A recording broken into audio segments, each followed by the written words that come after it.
The city lights shimmered like liquid gold across the skyline, but Michael Carter didn't see beauty anymore. From his glass-walled office, the world below looked small, almost meaningless. 6 years ago he had stood in that very spot, his voice cold and proud, saying words he could never take back. "You think I'd give up everything for you?" Back then, he believed success meant power, and power meant never needing anyone. Tonight, as rain tapped softly against the windows, he realized how wrong he had been. The echo of her voice still haunted him, that trembling plea in her eyes before she walked out of his life forever. He had everything, money, fame, control, yet none of it silenced the emptiness. Every deal he signed, every award he received, only reminded him of what he lost. Sometimes, when the city grew quiet, he'd catch himself staring at his reflection and almost not recognize the man looking back. The arrogance was gone, replaced by something hollow. He'd thought love was a distraction, but now he understood it had been his only peace. That night, as lightning flashed, a strange restlessness filled him, as if fate was whispering that his past wasn't done with him yet. Emma Bennett never planned to disappear. She had loved Michael once, more than she loved her own dreams. But when he looked her in the eyes and chose his empire over her heart, she understood that some goodbyes were meant to last forever. She packed what little she had and left the city before sunrise, the world outside cold and unfamiliar. Months later, she gave birth to twin boys, Ethan and Leo, 2 faces so alike yet full of their own light. They became her reason to keep going when loneliness tried to drown her. Every smile they gave her felt like a promise that life still held beauty. She worked in a small bookstore by the coast, where the sound of waves met the whisper of turning pages. People came and went, but she stayed invisible, content in her quiet world. Sometimes, late at night, she'd look at the stars and wonder if Michael ever thought of her. Not with anger anymore, but with a bittersweet ache. She told herself he was probably still chasing deals and deadlines, surrounded by people who only loved what he could offer. Yet somewhere deep down, a small voice whispered, "He will understand one day." She didn't know how right she was. 6 years later, Michael's world looked perfect on paper. Magazine covers called him the visionary.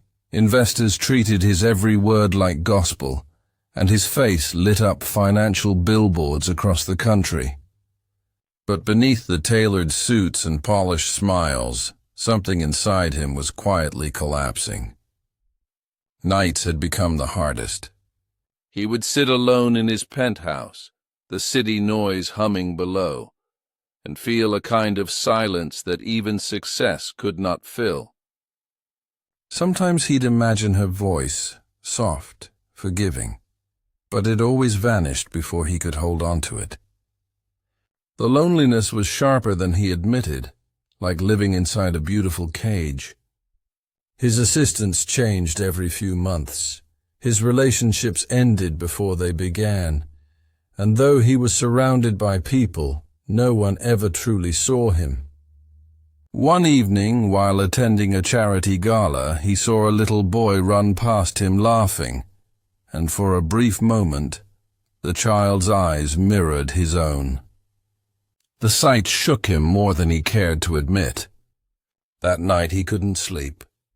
He stared out at the dark city and wondered, for the first time in years, if love had been the only thing he had ever done right, and the one thing he'd thrown away without mercy. The morning air carried the scent of rain and new beginnings as Michael walked through the park, a place he rarely visited. His life had become a pattern of boardrooms and deadlines, but today something urged him to escape the routine. Children were running through the grass, their laughter echoing like a song from a world he no longer belonged to. He watched them absent-mindedly, his mind elsewhere, until his gaze froze on a familiar face. Emma. Time seemed to stop. She was sitting under a tree, her hair dancing in the wind, her smile soft yet strong. But what struck him most were the two boys playing nearby. They looked like her, yet one glance was enough to know the truth. The curve of their jaw, the spark in their eyes, the way they laughed. It was him.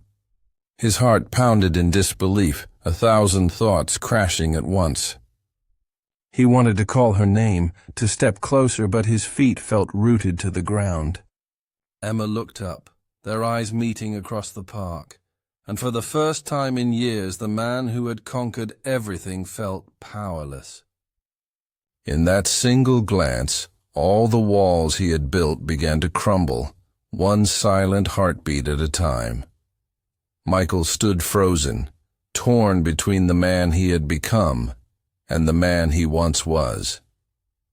Every instinct told him to walk away, to protect the image he had spent years building. But something deeper kept him there. He slowly approached, each step heavy with 6 years of unspoken regret. Emma rose as he neared, her expression unreadable, calm but distant. "You shouldn't be here," she said softly, her tone steady yet trembling beneath the surface. Michael wanted to speak, to explain, but no words came. The boys had stopped playing, their curious eyes studying him. One of them tugged at her sleeve and whispered, "Mom, who's that man?" The word Mom shattered him completely. He swallowed hard, trying to steady his voice. "Emma, they're mine, aren't they?" She didn't answer. Her silence said everything. He looked at the boys again, his reflection staring back at him from 2 small faces, and felt something break inside. Years of ambition, pride, and control melted into pure sorrow. "I was wrong," he managed, his voice rough. "I thought I was protecting my future, but I destroyed it." Emma's eyes glistened, but she didn't move. "Michael," she said quietly, "some things you can't buy back." Her words cut through him like truth, finally setting him free. The drive home felt endless. Michael gripped the steering wheel, his thoughts spinning like a storm he couldn't escape. The image of Emma's eyes, steady but distant, and the faces of the boys haunted him. Every breath reminded him of what he had thrown away for his pride. For years he told himself love was weakness, but now he saw the truth. It was strength, and he had walked away from it. That night he stood by his office window again, the city glittering beneath him. But it no longer looked like victory. It looked like loneliness dressed in light. He poured himself a drink but couldn't taste it. His reflection stared back, tired and broken. A man who had everything yet nothing that mattered. Days passed, but her voice echoed in every corner of his mind. Finally, one rainy evening, he drove back to that park. Emma was there again, reading while the boys played. He didn't approach this time. He just watched, silently, letting the sound of their laughter heal the noise inside him. For the first time in years, Michael smiled, a small, fragile smile of understanding.